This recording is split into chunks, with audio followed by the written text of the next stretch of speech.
Pendant votre première heure au paradis, je veux partager quelque chose qui a occupé mes pensées.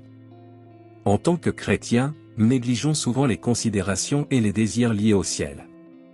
Beaucoup d'entre nous voient le paradis comme une destination lorsque tous les plaisirs sur terre prennent fin. Nous y réfléchissons rarement, et lorsque nous le faisons, c'est souvent dans des situations de maladie en phase terminale ou de perte d'être cher. Malheureusement, après un certain temps, le ciel est à nouveau oublié. Cependant, en tant que croyants, nous sommes appelés à adopter une perspective différente. Le paradis n'est pas seulement l'endroit où nous allons lorsque la vie sur terre prend fin, c'est la destination finale de ceux qui ont placé leur foi en Jésus-Christ. C'est un endroit où nous serons en présence de Dieu, libérés de la douleur du péché et de la souffrance. Alors pourquoi ne pas consacrer plus de temps à penser au paradis ? C'est peut-être parce que nous sommes trop concentrés sur des questions terrestres comme notre travail, notre famille et nos passe-temps, ce qui nous fait oublier notre demeure éternelle. Ou peut-être évitons-nous de penser au paradis par peur, car il semble lointain et mystérieux. Cependant, il est impératif que nous dirigions nos pensées vers le ciel, en l'attendant avec joie et attente, comme Paul l'écrit dans Colossiens chapitre 3, versets 1 et 2. Il nous encourage à penser aux choses d'en haut, car nous sommes morts.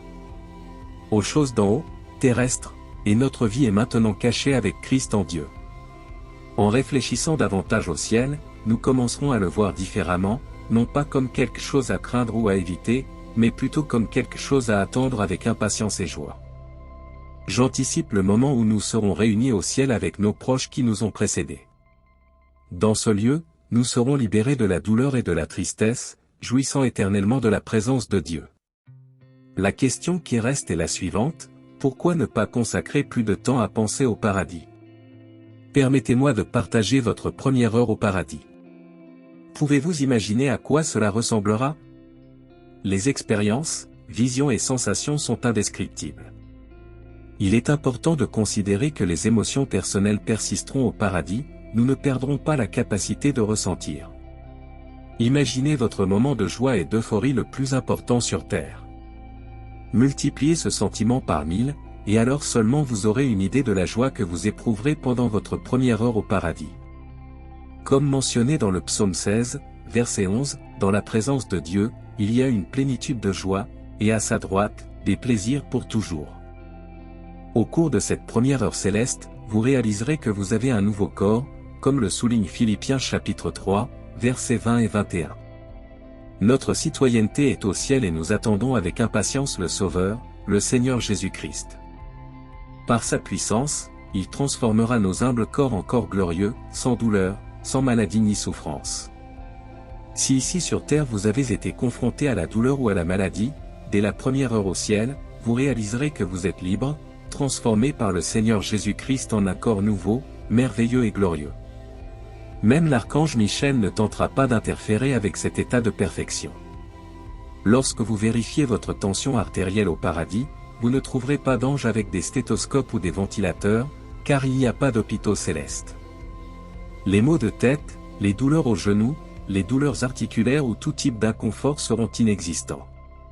Pendant la première heure au paradis, aucun ange ne distribuera d'aspirine. Vous réaliserez que vous êtes entier et que vous expérimentez une vitalité qui transcende la mort terrestre. Paul, dans 1 Corinthiens chapitre 15, versets 42 à 44, décrit cette transformation. Le corps périssable est semé dans le déshonneur et ressuscite impérissable, semé dans la faiblesse et ressuscité dans la puissance. Les corps terrestres, sujets à la décadence, à la faiblesse et au péché, seront remplacés par des corps glorifiés, impérissables, glorieux et puissants, parfaitement adaptés à la vie éternelle en présence de Dieu. La surprise supplémentaire est la possibilité de voyager instantanément avec ces corps glorifiés. Libérés des limitations du temps et de l'espace, nous aurons la capacité d'explorer l'univers, de rendre visite à des êtres chers éloignés et de découvrir les merveilles de la création de Dieu d'une manière qui dépasse notre compréhension actuelle. Bien que nous ne soyons pas omniprésents, notre capacité à voyager va se transformer d'une manière incomparable par rapport à la limitation imposée par le corps terrestre. Pouvez-vous imaginer le sentiment? La capacité de passer d'un monde à un autre en un instant deviendra une réalité. Au ciel, nous aurons le sentiment d'être chez nous, car c'est là que réside notre Père Céleste. Durant votre première heure au paradis, vous vous sentirez enfin chez vous, dans une paix totale et une sécurité absolue. Réfléchir sur le sens de se sentir chez soi vous amène dans un lieu de confort, entouré de personnes qui vous aiment et prennent soin de vous. C'est un environnement où vous pouvez être authentique, accepté tel que vous êtes. C'est exactement l'essence du paradis, et c'est ce que vous vivrez. Pendant votre première heure au paradis, vous serez accueillis à bras ouverts, entouré de l'amour de Dieu et de vos compagnons croyants. L'atmosphère céleste sera imprégnée du Saint-Esprit, me rappelant mon passage préféré, Jean chapitre 14, versets 1 à 3. Que votre cœur ne soit pas troublé, croyez en Dieu, croyez en moi aussi. Dans la maison de mon Père, il y a de nombreuses demeures, si ce n'était pas le cas, je leur aurais dit. Je vais vous préparer une place. Et quand je pars préparer une place, je reviendrai et je t'emmènerai avec moi afin que là où je suis, tu le sois aussi. Cette promesse garantit que nous ne sommes pas perdus dans ce monde, cherchant sans but. Nous avons un destin, un endroit auquel nous appartenons, où nous serons pleinement connus et aimés. Malgré les adversités de ce monde, il existe une demeure éternelle qui attend les croyants. Maintenant, nous nous unissons dans la prière, cher Père Céleste. Aujourd'hui, nous nous approchons de toi avec un cœur rempli de gratitude et d'anticipation alors que nous contemplons les promesses célestes décrites dans vos saintes écritures. Nous vous remercions pour cette vision inspirante de la maison éternelle, où l'amour, la paix et la joie sont éternels. Alors que nous réfléchissons à la première heure au paradis, nous sommes remplis d'espoir et de joie à la perspective d'être avec vous, réunis avec ceux que nous aimons et qui nous ont précédés. Nous te remercions pour la promesse d'un nouveau corps, pour l'absence de douleur et de souffrance, et pour la certitude que nous serons dans ta présence, expérimentant la plénitude de la joie.